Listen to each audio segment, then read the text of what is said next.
And somebody that does have restricted breathing that we need to do an escharotomy on, the landmarks basically are the tops of the axilla on the outsides of the nipples, because it would hurt if you went inside or on top, and all the way down to the bottom of the rib cage, following under the rib cage up to the xiphoid. So you're making a W, just here and here. So basically just 4 cuts. You're going to do these in layers for the reasons that we talked about. Bleeding is the big issue. You don't want to go too deep. You don't want to get into nerves and things like that. I think that's pretty uncommon. I have 0 experience doing this, but from what I've read and sort of hive knowledge, that seems to be rare, pretty rare. So you're going to make, and the landmarks are a little bit difficult on here, but we'll overcome.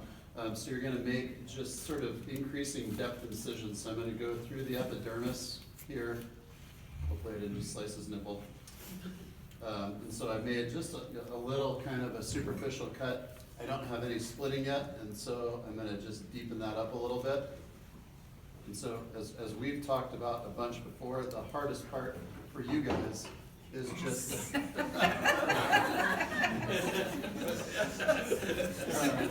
hardest part for you guys is just handling the instrument. So again, you're holding the scalpel like a pen. That's kind of how you get the most function out of it. So I've got my one side there. I'm going to go ahead and go up my other side here. This may be enough. And again, I'm doing multiple layers. I think that's the key that I really want to emphasize, is that you're not just doing a hack job and going super deep. You're trying to slice down and slice down and slice down until you get into pink bleeding tissue, and more importantly, as the doc said, until the patient's able to ventilate again. And you're going to see a big split. The example that I use is, think of a burnt hot dog on the grill when it pops open. It's really similar to what this is going to look like. So I've got my lateral edges, and then I'm just going to trace the insides of the rib cage under the xiphoid in a W. So super easy, not much thought to this. Oh, don't do that. Totally normal. Yeah, good. Any questions on that?